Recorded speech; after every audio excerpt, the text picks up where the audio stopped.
Hey guys, what's up? Dane at ZIMM'S Guitars. It's a fun day today. I got a whole truckload of stuff again. And I'm not talking about beautiful Gibson guitars or Fender Strats.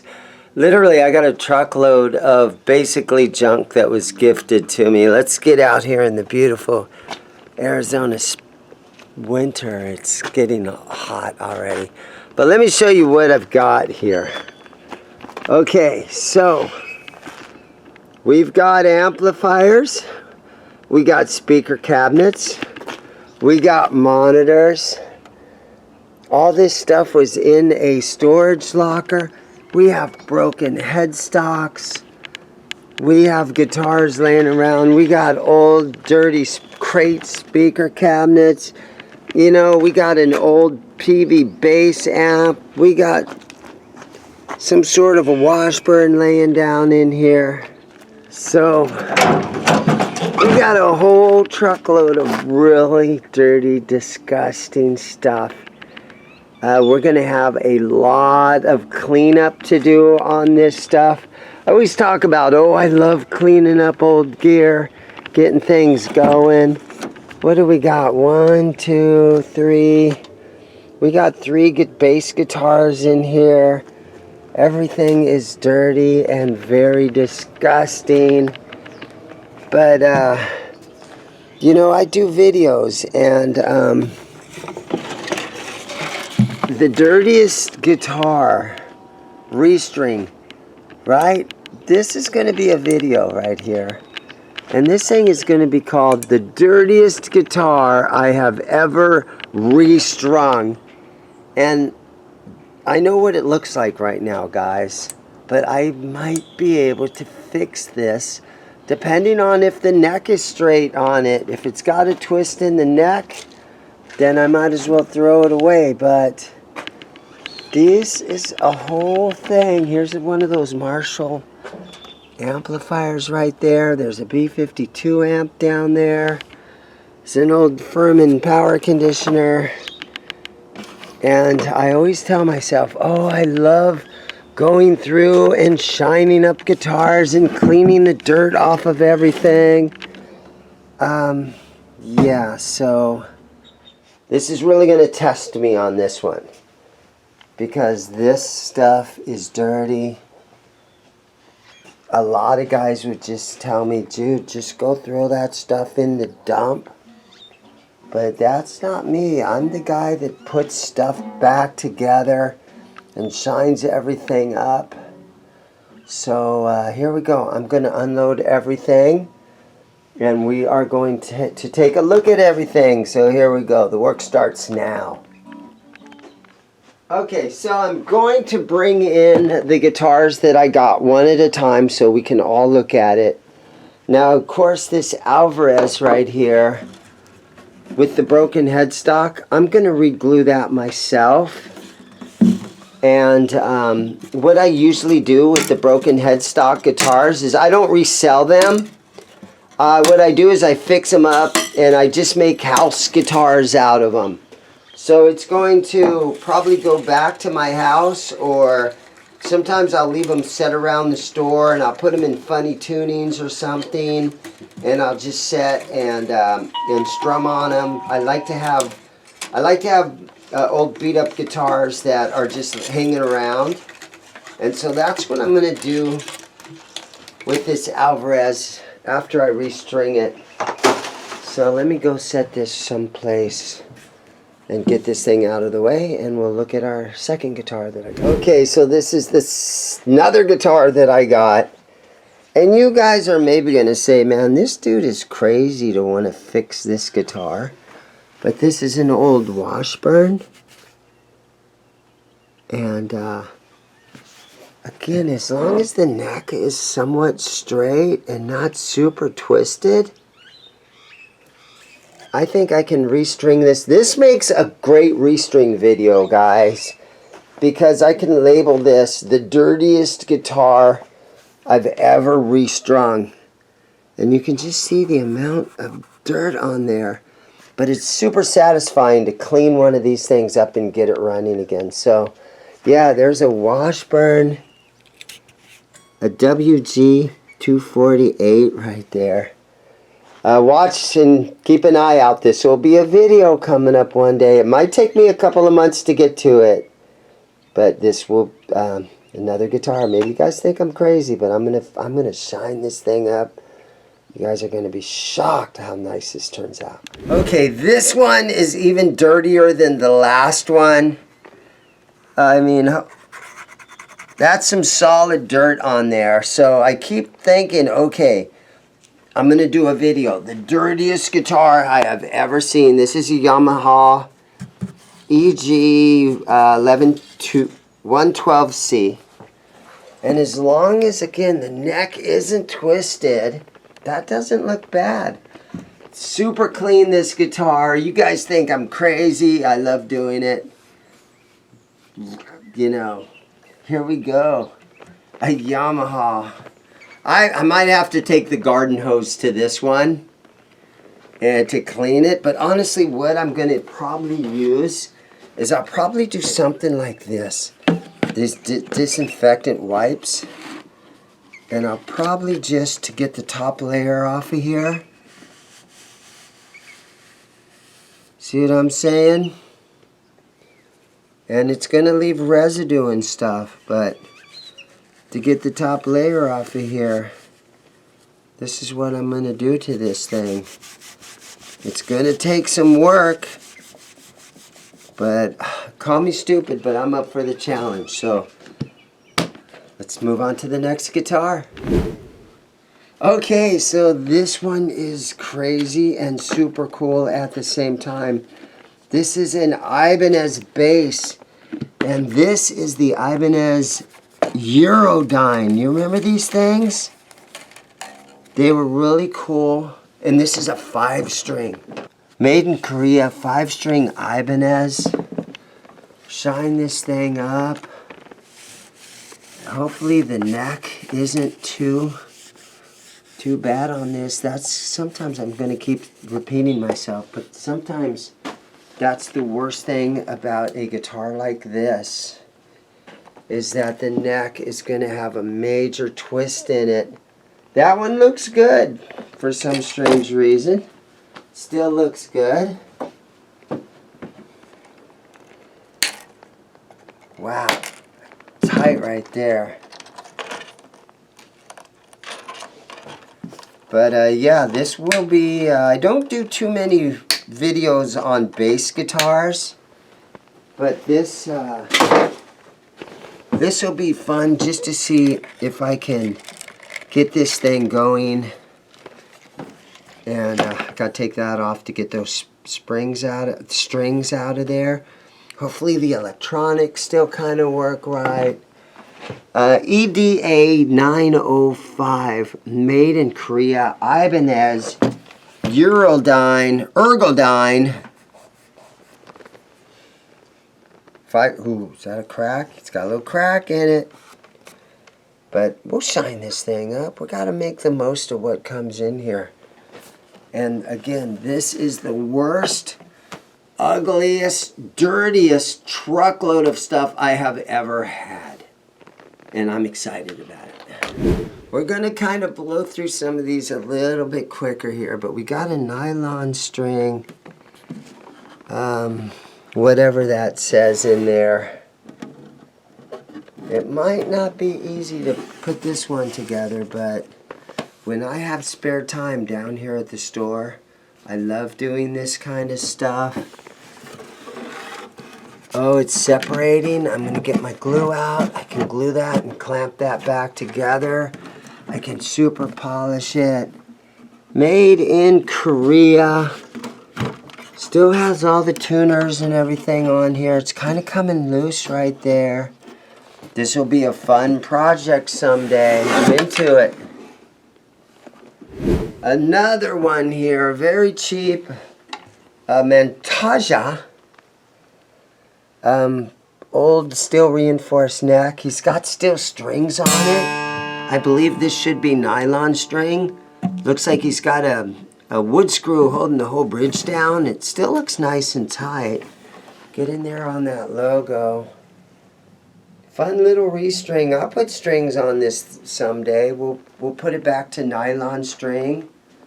And yeah, guys, if you have a bridge like this, don't put steel strings on it. They're not intended to do that. But I'll shine this thing up and put, you know, it'd be a good guitar for a student or a kid, first guitar. Out of that same dirtiest stuff I've ever seen, this is the Schecter. This is the XXX series Schecter. So you got the Dancing Girl inlays on here. I've had the guitar and I did a restring on the guitar version of this maybe about a year ago. And somebody called me after that video was up. And they bought that thing. I shipped it to them. So this is a good, cool type of Schecter if you're into the Dancing Girls theme and the whole Motley Crue thing. We're going to test on it real quick. Not hearing anything. She's dead. It's got the EMG HZs, it says. Probably needs a battery. Tough shape. Made in Korea.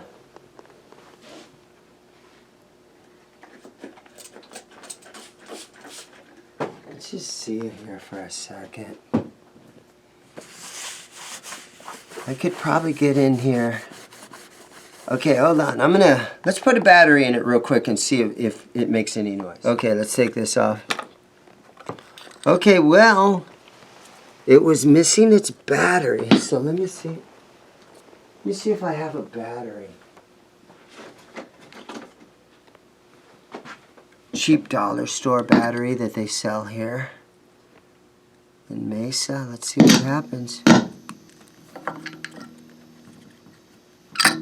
Sometimes it's just that easy. Put a battery in it.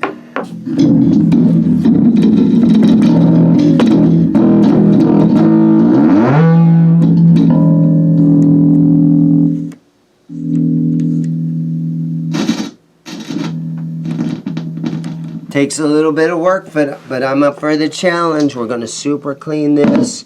We'll throw new strings on it. It's the Schecter XXX. I love these things. I've had a couple of them in my lifetime, and I always have enjoyed looking at them and playing this. Serial number on this one starts with a 05. And I'm thinking that's probably what year it is. If you guys leave me some comments and tell me that this is just a giant truckload of trash and junk, I'm not going to get mad at you for that. I'm not going to hate on you. Because again, there's guys that don't want to work on guitars and they don't want to shine stuff up. But I'm up for the challenge of this bass. Can't wait to get started on it. So there it is, a Schecter with the Dancing Girls, a XXX. Okay guys, another really disgusting, I don't even want to touch this thing, the crappiest guitar hoard that I've ever been a part of. But for some reason I love it. This is a Washburn, what's that say, a T14. Now this even has house paint on it. So I think the dude had his house painted and he didn't even like cover up his collection. He just let the painter spray all over it. Crazy, but hey, this is kind of a unique design here. It's missing its volume potentiometer is broken, but I think maybe it's you know, was this a $200 guitar when it was brand new? Makes noise.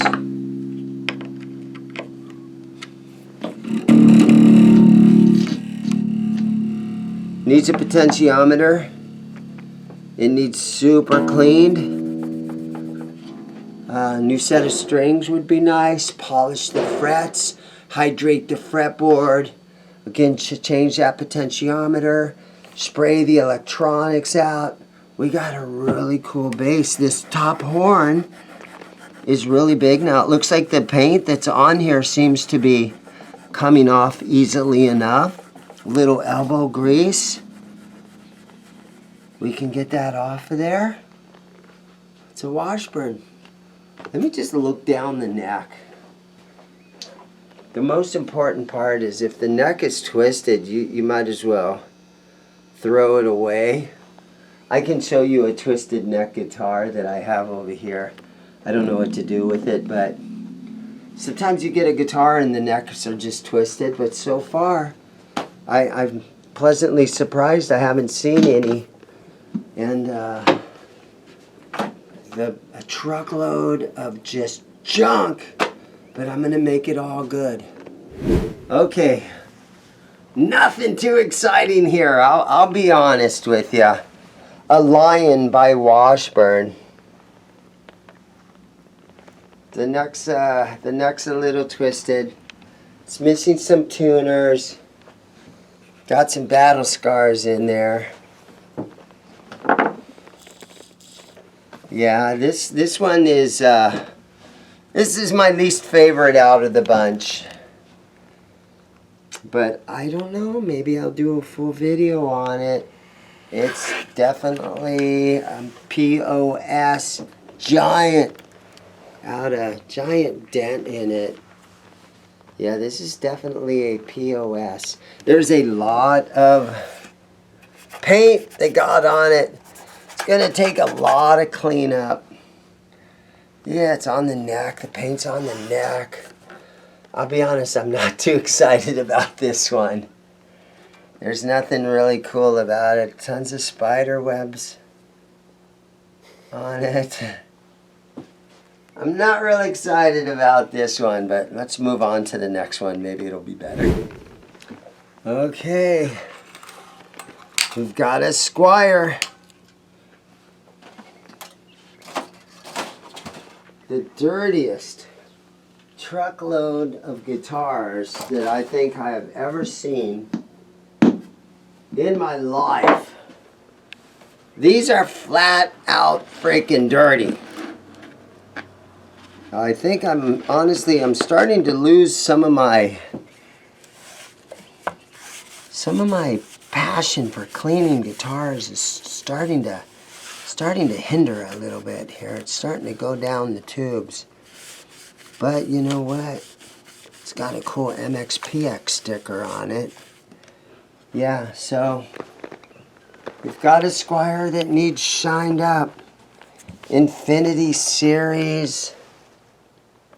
The neck looks straight. Gonna take a lot of work to get this one going. Made in China. 2001. I don't know. It's good. After it's shined up, it makes a world of difference. Okay. Little acoustic guitar. Is it a first act? The headstock to me looks like a first act. I think it says GG Heart on it. GG Heart. It's got a black bridge pin there. What's it say inside? JJ Heart. JJ Heart. I don't know who you are, JJ, but I'm going to put my heart into this one. Well, it's kind of got a little bit too much string tension on it. Just look at this. I'm going to clean this thing. You guys will be surprised when it's all done. Or maybe you won't. I don't know. Okay, so here's one that came in. And I think he had this one in a gig bag or something because it looks a little bit better. Our Ibanez, the neck looks straight on it. It's missing a string. The bridge is way too high. Definitely needs a setup. Neck through RGT 42DX, made in Korea. So we do have the neck through, or the set neck design. I'm going to say this one is probably neck through. Missing the back plate, which is unfortunate.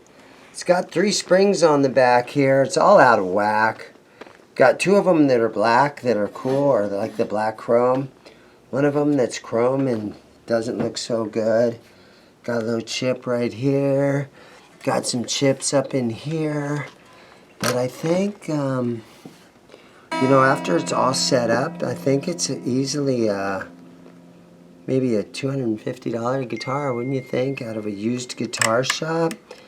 Give somebody a deal on it. I don't like the knobs that are on here. These knobs look like they belong on that lion or something. I have a whole bunch of cool knobs I can put on there. But yeah, maybe the nicest one out of the whole truck is this Ibanez. Okay, so this one is part of it. And so we're looking at a Marshall valve state. So these, it's not a tube amp, but it has a preamp tube in it. And these things are kind of cool. I mean, they don't really sound too bad. It's missing a foot, which is unfortunate. I might have one somewhere. But yeah, so what I do on something like this is I take the whole thing out of the chassis. I spray out all the potentiometers in it. I clean it all up. I vacuum it. Tons of cleanup on all these used amps. Make sure that they all work right. Test on them for a long time. Make sure that they work. And try to resell them. So I remember having one of these. And I've done a lot of gigs. I've been in different punk rock bands. And I've played a couple of gigs with one of these things. And honestly, I kind of like how they sound. They're not a big high dollar tube amp. It's solid state, but like I said, there is a preamp tube in these. And I mean, if you want to get your hands on a very versatile amp for, you know, maybe $100 is what I would end up selling this for. If it works properly, I can maybe ask $100 for it.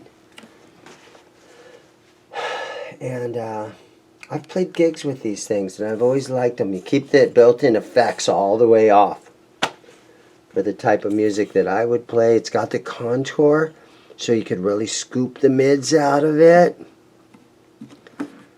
1, 2, 3 channels. I might have a 3-button Marshall foot switch somewhere. Yeah, so I'll clean this whole thing out. I just usually, I buy this stuff at AutoZone or O'Reilly or someplace, and I think it's 12 bucks a can, and it lasts a long time. And once you pull this chassis forward and get in there and actually spray it all out to get all the dust out of them, they usually work really good. And if you're in the kind of band where you just want a gain channel turned up loud to play punk rock, these things will kick ass. Okay, this thing is part of it. Oh. And so it's a B52. And these amps, I remember buying one time. They were very inexpensive. And I remember buying one of these at Guitar Center. I'm going to say 2005 or something like that. And I bought one of these because they were super cheap, and at the time I needed a Marshall. And because of the gold front on here, it kind of looked like a Marshall in a way. And so I ended up buying one of these. And I remember what I used to do is I would just use the overdrive channel, because again I played in a punk rock band. So I wouldn't use the clean channel, I'd just leave that all turned off. It's got some reverb in it, I remember, but I remember the level here. You would turn the gains really loud, and then this level right here, I had to keep that at 10 to kind of get a sound that I sort of kind of liked. I think this is the amp that gave B-52 a horrible reputation. I would not recommend these amplifiers.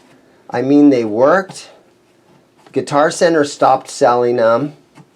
You don't see them anywhere. The B-52 had a couple of better quality amplifiers that they used for a while there, and they were able to sell a couple that were pretty good.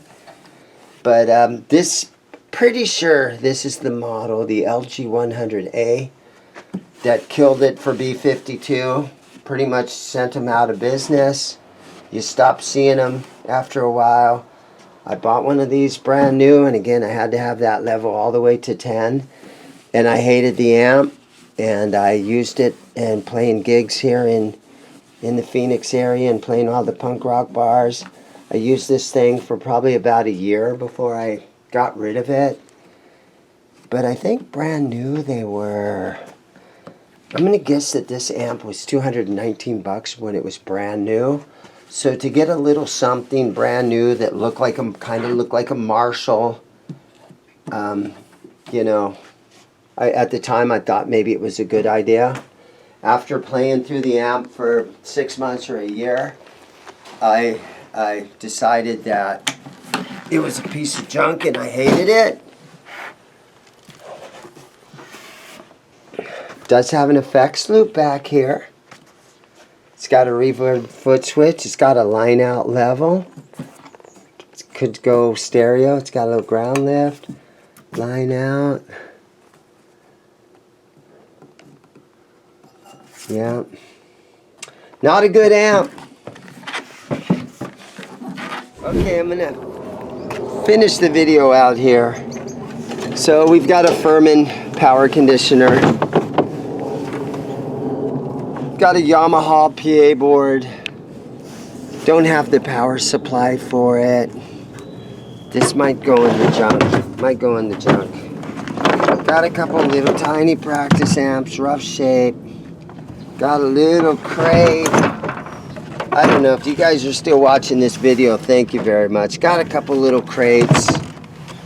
A couple of those Fender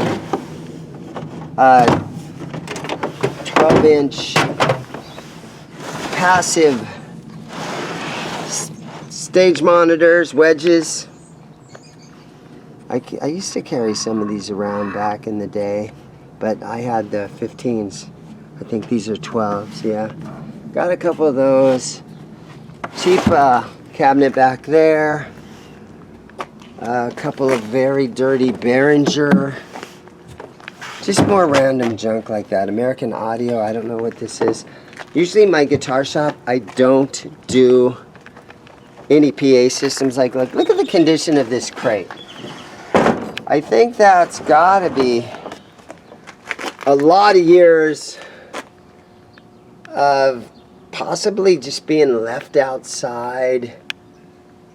I don't know, man. There's not much value in this.